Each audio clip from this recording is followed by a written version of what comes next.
Who's got deeply seated religious trauma and is a sucker for found family tropes? This guy. What's going on, everybody? I am the Bad Duck and you are the internet. Welcome back to another video. Today we are talking about Hazbin Hotel, originally created by the YouTuber VizzyBop, I think. I'm pretty sure. If I didn't get that correctly, it should be on the screen right now. It's now a fully fledged show from Amazon Prime in A24. I originally wasn't going to talk about this show. I didn't really think about it. I originally heard about it through the controversy web, I guess, of things, because it deals with the concept of religion. Yes, that always goes well for everyone. But that got on my radar, and I kind of forgot about it after a certain amount of time. And then one of my friends, who's very much into musical theater, and we'll talk about that in a little bit, and just in general, mentioned it and suggested it to me. So I was like, okay, I'll check it out. Because I originally heard about it, I'm like, okay, might as well check it out and see how it is. The story really centers around itself in the idea of the Princess Demon, Charlie Morningstar, creating a hotel to rehabilitate lost souls, or the damned, or whatever you want to call them, to enter heaven, and really centers around that conflict of the souls trying to enter back into heaven, and how heaven doesn't like that, and how that conflict of morals and grays and moral dilemma. And honestly, it takes notes from like The Good Place and other satires of religion like that, and I really enjoy it, the story and how it's told, not only through the dialogue and the personal choices and the characters, but also just through the music and everything like that. The music here is awesome. I love all of it, really. There's no bad song in my opinion. Again, I tried to listen to the Mean Girls musical review. I'm not a big musical person. I'm not a big music person, really, even. If I like it, I like it. That's all I really have to say about it. And there's no song I dislike here. There's songs I like less than others, but there's nothing I dislike in the soundtrack. It's all amazing. It's all great. And it's wonderfully done, wonderfully sung. And the story is elevated through the music, and I really enjoy it. But the story is elevated throughout the music, and I really appreciate that, and it really elevates the storytelling aspect of it. And they kind of make it diegetic, which if you don't know, that means that it's exists inside the story. Like, it's not music that none of the characters can hear, and it's all real to them, I guess.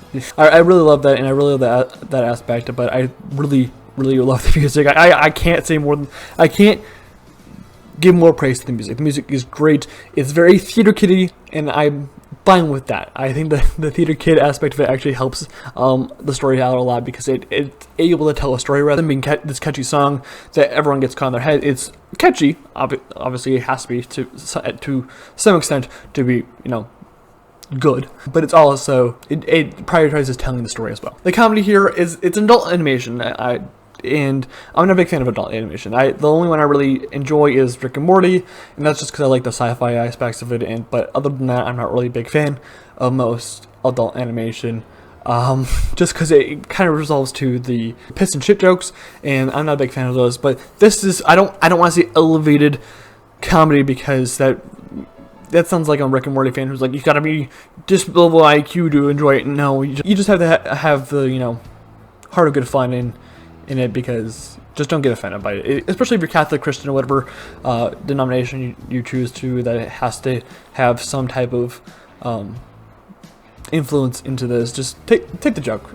People who have been more prosecuted than you have been satirized for decades, centuries, probably millennia now. You're getting satirized for once. Just take it on the chin. Just turn the other cheek, like that one guy used to say. But the comedy here is, I want to say elevated, just because not only does it not just go to the shit and piss jokes, it also talks about sexuality and gender and all of that on the level of religion as well. So it gives a little bit of commentary at the same time, as well as just being straight up funny. And I really enjoyed that. I think the people who wrote the jokes and wrote the comedy and wrote just more in general, not the music, did a really excellent job at telling the story while being serious, but at the same time as keeping a light heart with the topics. And I really enjoy it. I really love it. It's one of the funniest projects I've seen in a really long time.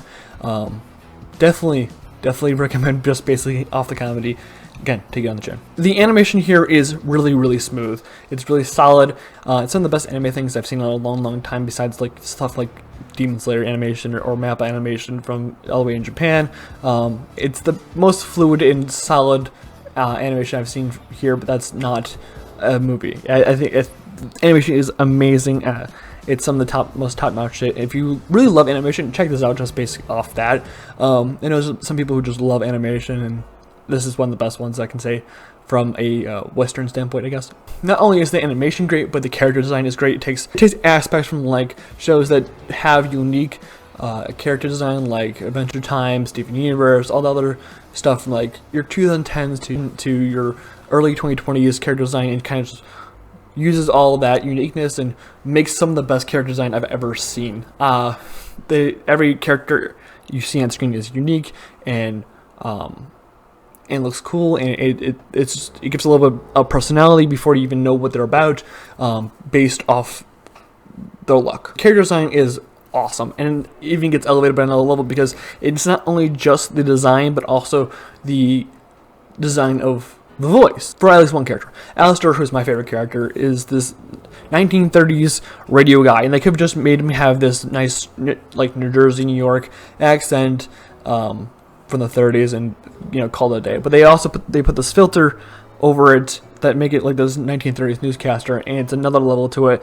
that they didn't need to go through, but they did, and it makes the character even better. It makes him even more iconic, and I can tell you right now that Alistair is probably going to be the best sold merch guy out there if there are so much, which I don't doubt they are already. The animation is top notch. It's some of the best I've seen in a very, very long time. The voice acting here is very unique because most studios would just go out, find the best actors they can, the top-notch actors, your A-listers like Chris Pratt, and kind of throw them here and call it a day, whatever.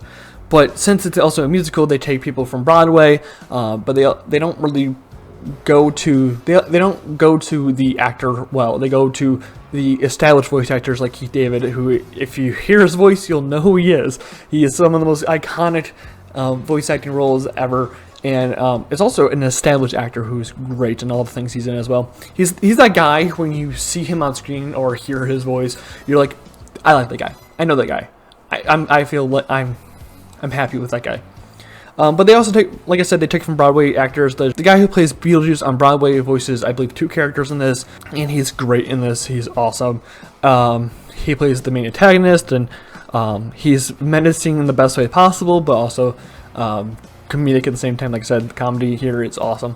Your main character in Charlie, played by Erica Henningsen, who I think I've heard her voice before. I can't remember. I can't place where I've heard it. I believe I've heard it in an anime, I want to say, but I'm not completely sure. She's awesome. That she's great as the main character here in Charlie Morningstar. You also have voices like Jeremy Jordan, who played Win in Supergirl. If to my non-Broadway people, but I know he's very much established in Broadway.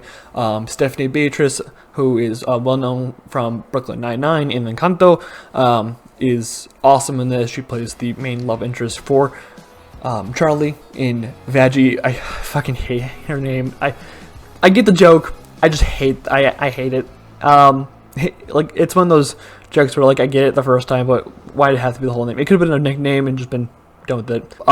Like I said, Keith David's in this, who's awesome, like he always is, and I'm very, very much impressed by the voice actors, because not only did they voice the characters, but most of them sang their own stuff. I definitely know Stephanie Beatrice did because of her voice, her work in Encanto. Keith David did his own stuff. Keith David did his own stuff in one of my favorite songs in the whole show, which, again, the music is top notch. It's some of the best stuff I've heard in a long time, especially from a musical. Definitely beats Mean Girls music. I love the Mean Girls music, but this is much better. Yeah, so not only did they voice act, they sang most of their own stuff, and it blends fluidly, and it's awesome. I love it so much, and the actors did a very emotional performance at the same time. You really feel the emotion in their voices. It's really hard to take from a voice acting perspective without, like, all the sad music and stuff like that, and the beats that take it from it, because it doesn't set up those beats like Into the Spider-Verse or Across the Spider-Verse would do, but it sets up characters that you love and care about, and creates the emotion through their conflict and their dilemmas and stuff like that. So the emotion that's portrayed throughout the whole show really is top notch, and it's some of the hardest stuff to do in a voice acting performance. But everyone I mean, nails it in this. I love it. The show is amazing. It's the best adult animated show I've seen in a long time, and it's one of the best shows I've seen in a long time. I can't say more about that. I don't want to spoil the show for anyone because it's so good and it's such a great time, especially if you can take a fucking joke. Hazbin Hotel is something I believe that even if you have the minute amount of interest in it or like the idea of it or whatever, check it out. If you're not a musical person, I fully understand your hesitancy, but it's worth it. And you may come out with a better playlist at the end of it, in my opinion. But yeah, Hazbin Hotel is a great show to watch. Like I said, check it out. It's a fun time. It's short. It's 8 episodes, 25 minutes long for each episode. There's almost no time investment in it, and it's a great time. But that's going to wrap it up for me, guys. I will see you guys in the next video. Until then, subscribe. There's merch in the description below. And bye-bye.